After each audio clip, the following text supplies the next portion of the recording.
Hey y'all, welcome to poll greeting training for the municipal elections 2021. My name is Lauren Bradley. I am the Wake County Democratic Party's second vice chair. I'm in Gardner, specifically in precinct 1607. I've been poll greeting since 2012. I got my start in some of the reddest parts of Johnston County where I grew up. So I hope I can share my knowledge with you and help you feel comfortable doing this really, really important activity. We're going to talk about some poll greeting basics, what happens before, during, and after your shift, what to expect, some do's and don'ts, and we're going to cover the resources and contacts that are available to you. But before we get started, I want to thank you so much for volunteering to be a poll greeter. This is one of the most important things we do as Wake Dems volunteers. You will make a huge difference in people's voting experience and how people vote. Poll greeting is fun. It's one of my favorite things to do. You get to meet new people, you get to talk to a lot of folks, and you get to be outside. So I hope your experience is great, and I hope you enjoy poll greeting. All right, here's some basics. Your main responsibilities as a poll greeter are to project a positive, enthusiastic attitude, hand out a list of our endorsed candidates or slate cards, recruit volunteers to work with WCDP and help elect Democrats in the future, and to thank people for voting.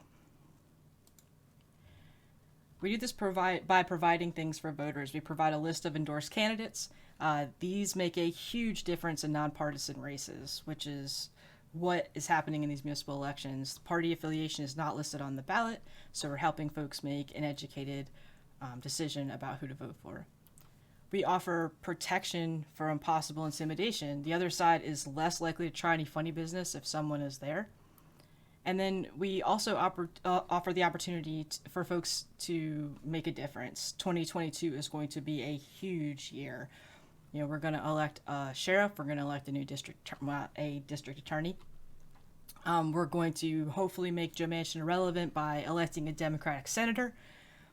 So we're going to need all the help we can get. And so hopefully we can recruit some volunteers that are going to be there next year to help us out.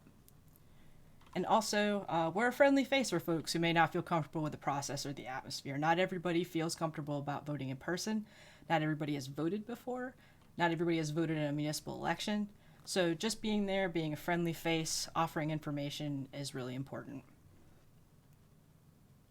So before your shift starts, about 2 days prior, you're going to get an email from your site captain with the COVID safety information and the following contact information. You're going to want to save this into your phone. Who is poll greeting before, with, and after you, your site captain's contact information, WCDP HQ, which is a number you can call or text, and NCDP voter protection. The WCDP HQ number, if it goes to voicemail, leave a voicemail, because that turns into an email that goes to like 10 people. So somebody will get back to you. Just make sure you leave your name and your contact information. No earlier than 48 hours before your shift starts, you'll want to complete the COVID safety attestation form. We need to know that you're vaccinated. We need to know that you haven't had any symptoms in the last 48 hours. And you'll need to do that every 48 hours before your shift. So if you are poll greeting tomorrow, you fill it out today, you're good for tomorrow and Tuesday. If you're poll greeting on Wednesday, you're going to need to fill that form out again. Basically, we want to keep everyone in around you safe, and we want to make sure that you don't have any symptoms.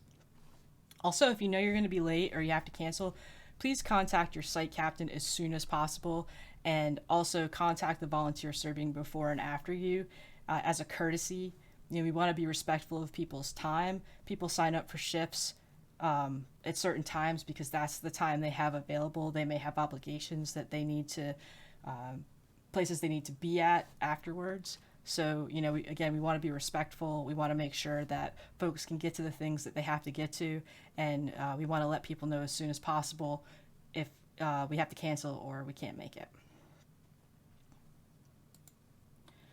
You'll want to wear comfortable layers of clothing. The weather in North Carolina is weird. It may be 65, it may be 85.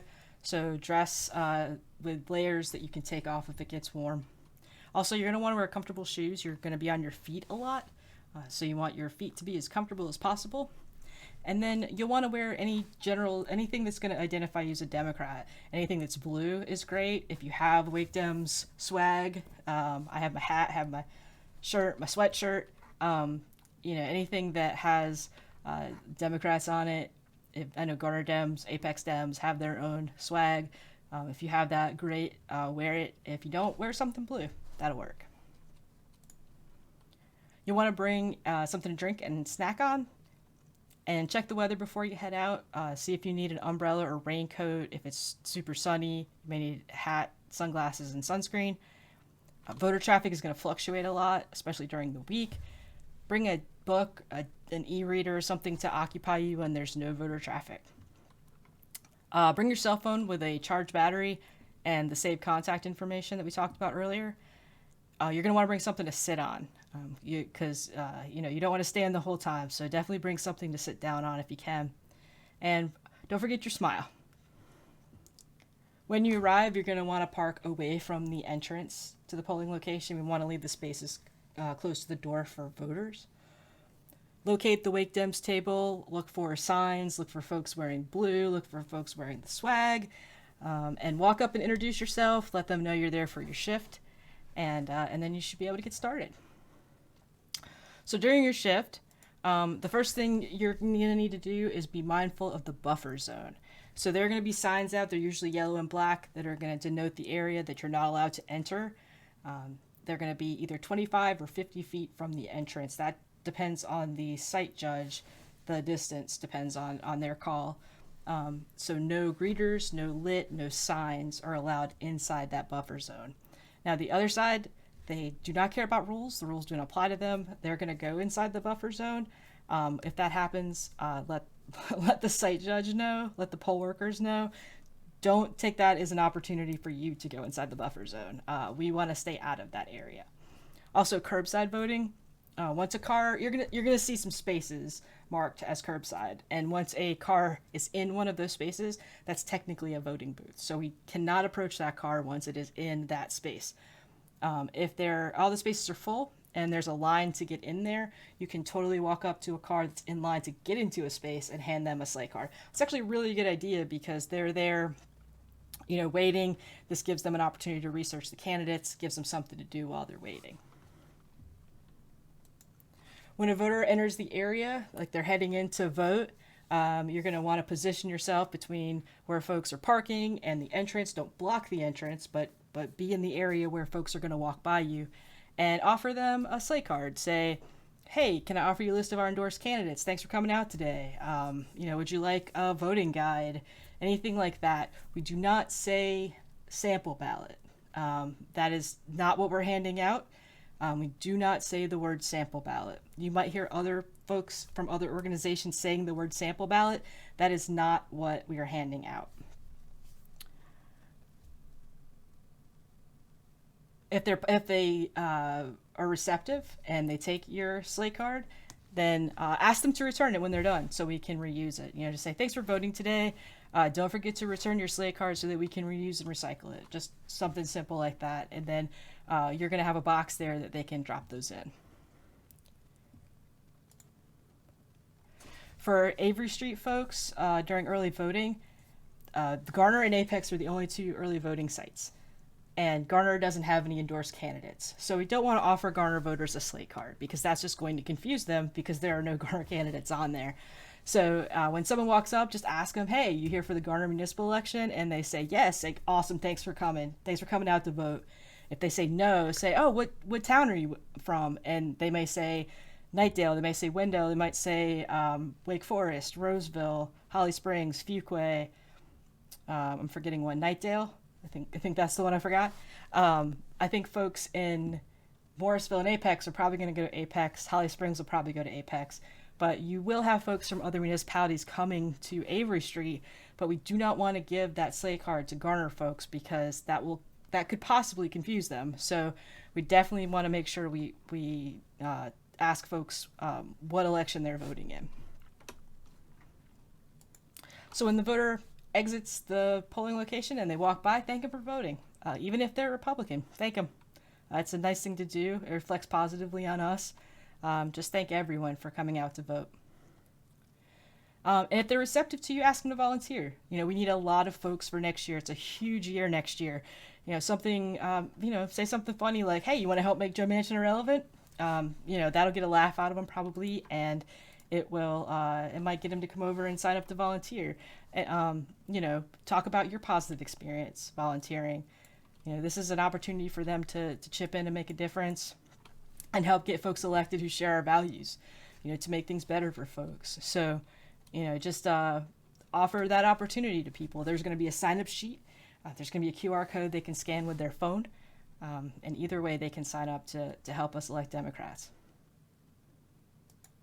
All right, so here's some things to expect. So your site captain is going to supply everything you need: your slate cards, your recycling box, your information packet, your sign-up sheet.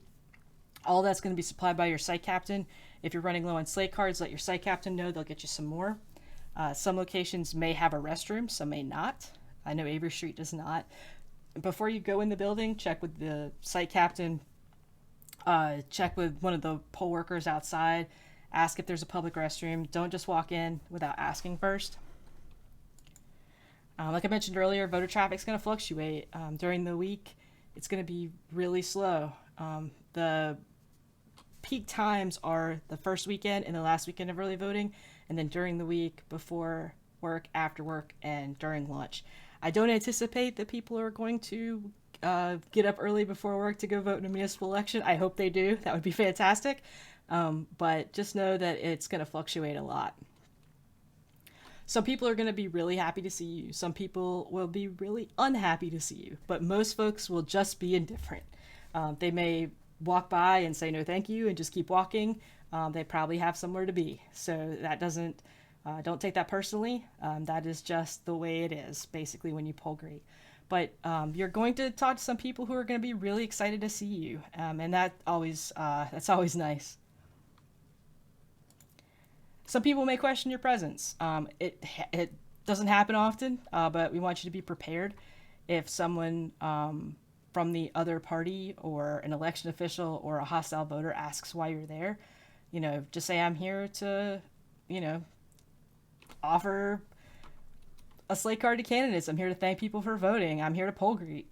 As long as you're not harassing or intimidating voters and you're outside the buffer zone, you're allowed to be there. As long as you're not breaking any rules, you are allowed to be there. And you can tell them that. And if they have any problems, give them the number to the HQ and we'll be glad to talk to them. If you feel like you're being harassed or intimidated, call voter protection.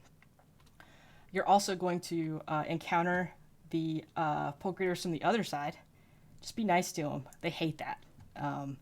They're going to try to get you off your game. They're going to try to egg you on. Just kill them with kindness. The best thing to do is just ignore them. But if you can't, just be super nice to them. They really, really hate that. If you witness voter intimidation, or if someone says they are unable to vote, give them the number to call voter protection, or you can call voter protection on their behalf. We'd rather they make the call, but if you make the call, make sure you get their contact information so voter protection can follow up with them. Even if it's something we can't fix right then, if it's not something we can resolve, we still want to make sure it's noted somewhere, because we want to look for patterns in certain locations. We want to see if there are patterns in certain locations. We want to make sure we note every single time this happens, even if it can't be resolved immediately. If the situation gets really, really dangerous, get out of there. Call 911. Your safety is the most important thing. We do not want you to be in a situation where you feel unsafe. So just call 911 and then, get out of there. Don't worry about the table. Don't worry about the slate cards. Don't worry about the signs. And also let the site captain know. That way everybody's informed. When your shift is over, the next group of volunteers are going to arrive. They're supposed to arrive 15 minutes before your shift ends. We've set that to overlap on purpose. If they do not arrive on time, give the site captain a call and maybe give them a call or a text. If you can't reach the site captain, let us know at headquarters. Call or text the WCDP number. We'll make sure we get somebody there to relieve you. When they arrive, greet them, give them kind of a rundown of what's happening, how things are going. Point out the buffer zone in the curbside voting area and see if they have any questions. And if there's something that you can't answer, just give them the number to the site captain if they don't have it. Don't forget to grab your things. Last year we had a lot of raincoats and sweatshirts and umbrellas and chairs. Make sure you take all the stuff with you brought and throw away any trash. And again, thank you for doing this. It may not seem like it's really important, but it is. It is probably one of the most important things we do. So, you're the last person that voter's going to talk to before they go in. And so it's really important. And thank you again for doing it. Here's some do's and don'ts. Do keep smiling in the face of hostile people. Again, they're going to try to get you off your game. Don't let them. You are making a positive difference. And many people are really excited that you're there. And so you want to maintain a calm and polite response. That creates a positive impression on both you and the party. Also, do keep your chair and personal items nearby. We want you to take breaks. We want you to sit down, but make sure you're ready to get up to talk to the next folks who come by. Again, don't approach the cars that are in the curbside voting spots. Once a car has entered the area, we cannot approach it. Don't take slate cards or other lit out of the trash. By law, it has to stay there once it's in the trash. Don't respond to attempts for folks to engage you in debate. This will escalate and it distracts you from other voters. If other people try to challenge and intimidate voters or you, call NCDP, call the voter protection line, tell the precinct judge, the site judge what's happening. You can get into a discussion about the issues for sure, but do not get into like a really deep discussion about the issues or candidates. The best thing to do, if a candidate is there, direct the voter to the candidate, because that way the voter has the opportunity to speak to the candidate personally. Another thing that is very, very, very important, no one but the people on the list of endorsed candidates are allowed to put their literature on your table. That is very important. No other organization, no other candidates, even if they're Democrats. If they are not on that list, they cannot put their stuff on your table. If someone has a problem with that, give them the number to HQ and we will talk to them. But that is very, very, very important. All right, here's some resources and contacts. All the information you need is at wakedems.org/pollgrading. All the documents, there's a checklist there for you to fill out before you head out. Make sure you have everything. There's a digital guide, there's a printable guide, and then there should be a copy of this video up there too. The Wake Dems HQ number, make sure you have that on hand. You can call or text it anytime. And then the voter protection number. Thank you again for doing this. We really appreciate your time and your effort in doing this really, really important job. If you have any questions, please reach out to me. My email address should be right above my head here, secondvc@wakedems.org. I will be glad to answer your question. And if I can't, I will definitely direct it to whoever can. And thanks again for coming out and watching this video, and have a great day.